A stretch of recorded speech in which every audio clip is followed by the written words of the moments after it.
123 123. Hey YouTube, Hexwoodgy here with another video. This time I want to cover some of the multiplayer tools and options available in Dark Souls 2. Specifically, I'm using the Scholar version, but I think these all apply to Dark Souls 2.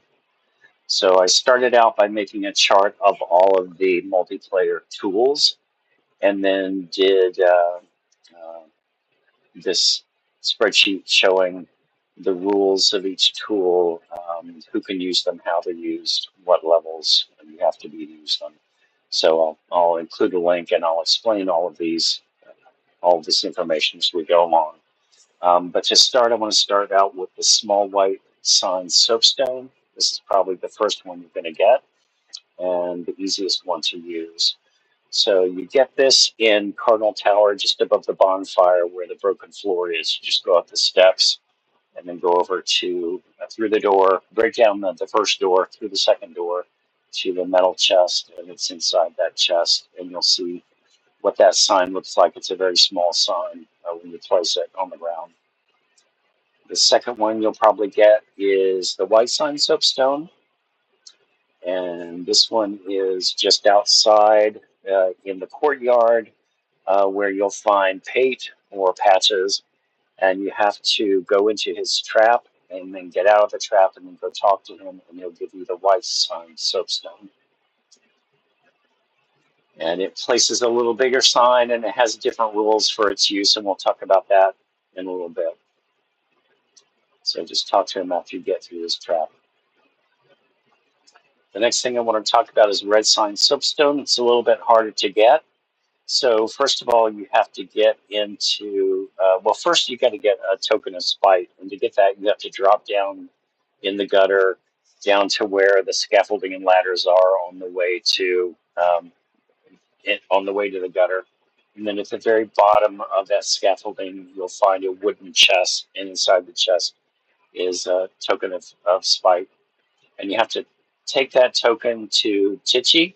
Tichy is after you defeat the chariot boss in Huntsman Copse. So first of all, you have to get to Huntsman Copse, beat the chariot boss, and then talk to Tichy while you have the token of spite, and then he'll let you join his covenant. And after you join the covenant, you can buy the red soapstone from him. I think this is the only multiplayer tool that you have to buy. You can't just pick this up, and you have to join the covenant. And I think it's maybe 8,000. It's pretty pricey, but you have to buy it from him. And it's very similar to the white soapstone. It has a lot of the same rules, and when we get back to the chart, we'll talk about that. But it's kind of like a white soapstone with a couple of differences. And then the final kind of co-op type summoning tool is Dragon Eye, and that's much later in the game. You have to first get the petrified egg from the dragon Eerie, and then you have to take that to Major Old in Iron Keep, and he'll ask if you'll give it to him. And if you do give it to him, he'll allow you to join the Dragon Covenant. And when you do join the Dragon Covenant, he'll give you a couple of things, and one of those things is the Dragon Orb. So Dragon Orb is kind of like red soapstone. It's a cooperative or friendly PvP multiplayer tool, and you can see the sign on the ground there underneath the picture. It looks kind of like a dragon eye. And then I'll go over the chart and show you what the rules are for when and how you can use that for multiplayer. So now we need to talk about the cracked orbs. There are two different kinds of cracked orbs. There's cracked red eye orb, which is by far the easiest multiplayer tool to use in the game. There's several places where you can find cracked red eye orbs and a couple of places where you can buy them. And then I'll cover the rules for when you can use those. And basically, you just use it in a co-op area. You have to be human, and that's that restriction or information is in the chart. You have to be human to use it. You don't have to be in any particular covenant. And then when you use it, you become an invader into somebody else's, some other host's world. Cracked Blue Eye Orb is a little bit similar, maybe, but has a couple of big differences. First of all, you have to join the Blue Sentinels, and in order to join Blue Sentinels, first you have to get uh, a token that you'll find in Huntsman Copse just outside of the second bonfire. There are two ways you can get to it. You can either drop down from above it on the bridge where you get to the chariot boss, or you can jump to it from the platform above the second bonfire. You can jump to it, but then you have to do a kind of a plunging attack with a strong R2 to make sure that you don't roll off. And then once you have the token of fidelity, then you can, after you defeat the boss in Hyde's Tower, you can talk to the Sentinel there and join the Covenant and get the ring. You don't need the ring to use the blue orbs, but you do need to be in the Covenant. So you've got to be human, got to be in the Covenant. And then if you're in a PvP area, you can use the Blue Eye Orb and use it to invade somebody who has racked up enough sin level that you can invade them. So next is a very special type of orb called the Crest Eye Orb that is only used to invade Lycia and only under specific conditions. So first of all, you have to get the orb. And to get the orb, you have to go to the Undead Crypt just after you leave Agdane's area and you get to the bridge going to the Undead Ditch. If you'll drop off that little platform at the bridge and then go under the bridge to the ladder that goes up, there's a metal chest there with the crushed eye orb in it. Once you have the orb, Lycia, of course, has to be alive. So you must not have killed Lycia in Hyde's Tower. So you have to go to the Rotunda in Majula, and then you'll get a message at the bottom if you've got the crushed eye orb and she's present. It'll say the crushed eye stirs, which means you can use the crushed eye orb at that point to invade her world and kill her. So she'll be the host, and you'll be the phantom, and then if you kill her, you get her stuff. So very specific condition. So next are the three Covenant-related multiplayer tools. So first is Bellkeeper Seal. So you can get this from either of the Belfry areas. And you just speak to the guy before the fog wall at each area, and he'll let you join the Covenant and give you the ring.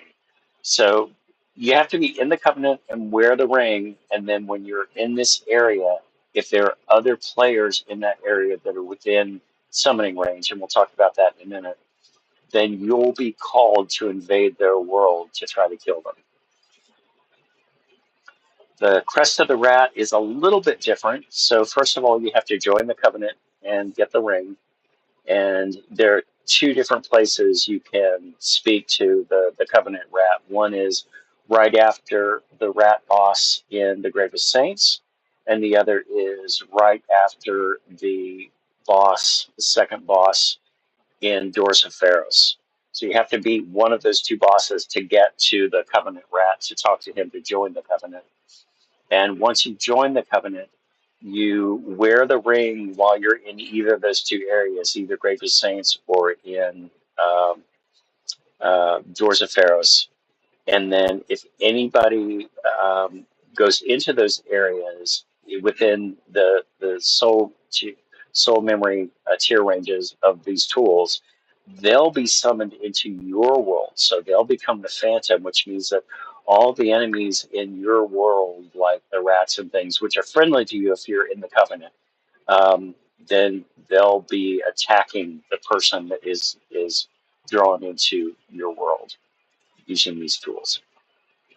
And then finally, the Guardian Seal, which is kind of an extension of Cracked Blue Eye Orb. So you kind of have to follow the first part of those rules by joining the Blue Sentinels, getting the token of fidelity from Huntsman Cops, speaking to the Covenant leader in Hyde's Tower, and then joining the Covenant. And then you have to be human and the wearing the ring that you get. And then anytime any person who is in the Way of Blue Covenant, who doesn't have to be wearing their ring, if they get invaded, then you can. If you are within range of that host, then you can be summoned to the host world to help defend them. So those are the different tools that you can use, and you'll notice that this chart for each tool lists. So who is the user of the tool, whether it's the guest or the host, who triggers the tool. So for example, the white soapstones, the guest is the user of the tool. They put down a sign. The host is the trigger of the tool. They have to click on the sign to trigger the multiplayer event. Then there's a column that lists what covenant restrictions there are for the host. For example, for the white soapstones, the host cannot be a member of the Champions Covenant, and neither can the guest. And in both cases of the white soapstones, the host must be in human form, not hollowed, but the guest, the person who puts the sign down, can be hollowed. Either the host or the guest can use the black separation crystal if they want to leave the multiplayer event. And for example, in the small white soapstone, the host of the person who put down the sign can be up to 2 levels higher than the guest, or up down to 4 levels below the level of the guest. And if you use the name engraved ring, that can extend those levels to +5, -7. So I also have notes at the end of each tool, if there's any special notes. For example, the small white soapstone has both a time limit and a soul limit. So after a certain amount of time, after using the small white soapstone, you'll automatically have completed your obligation as a phantom. And once you complete that obligation, if you started the multiplayer event hollowed, after you complete your obligation, you'll reverse your hollowing and become human again. There's also a soul limit. So if you don't meet your time limit, you could also reach a certain soul limit by killing enemies within the host world. And once you reach that soul limit, you could complete your obligation. The white sign soapstone, for that to be used, the host boss in that area must be alive, and it will reverse hollow the guest if you succeed in killing the boss. You have to kill the boss to complete your obligation as the guest. Red soapstone is very similar to that. The host boss must be alive. If you happen to be in company of champions, you don't get an all stone after completing your boss. And one other kind of odd thing is that if you are the guest and you place your sign, your red soapstone sign, down anywhere in Duranglet Castle, you could be called to become a phantom for the Looking Glass Knight boss fight. So Dragon Eye is kind of a cooperative, again, a cooperative PvP kind of tool. The guest has to be in the Dragon Remnants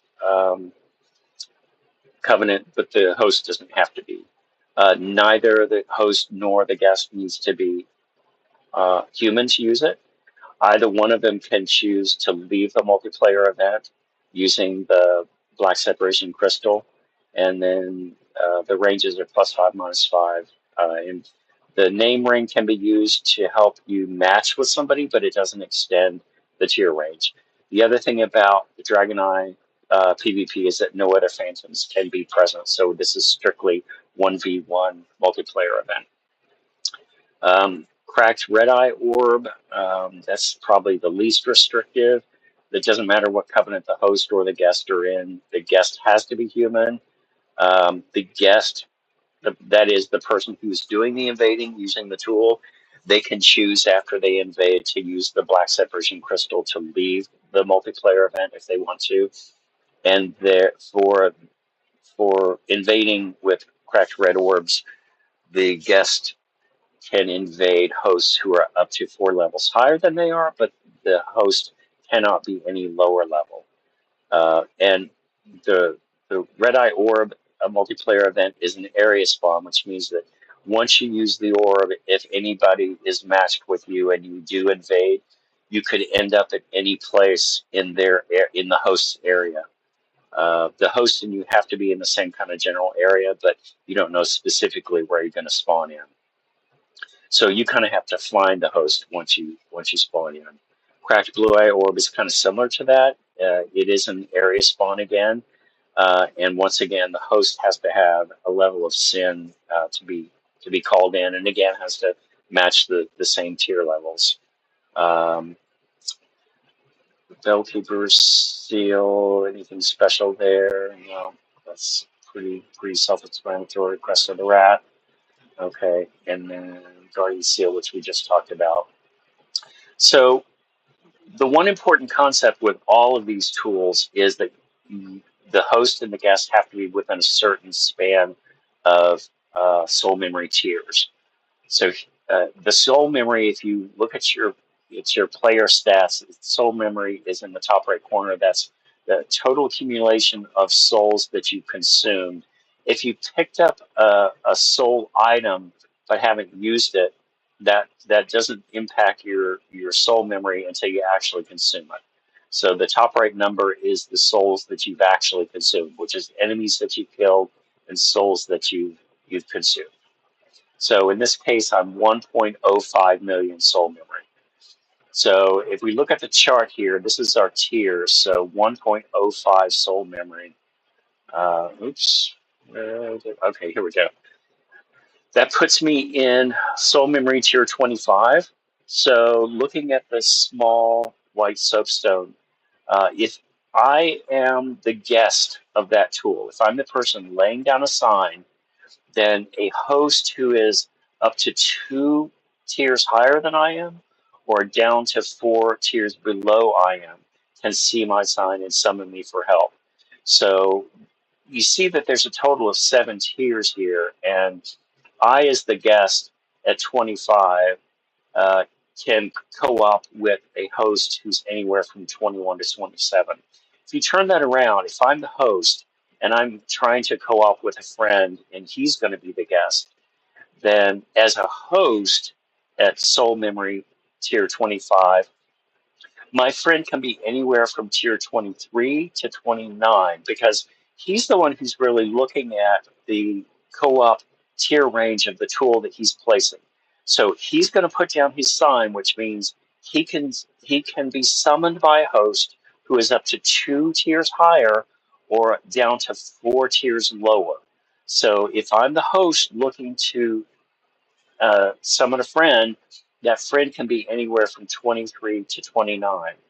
And once again, you just have to look at the chart and see what the soul memory tier limits are for each of the tools, and then learn what the restrictions are of how the tools can be used. So I hope this is helpful. Thanks.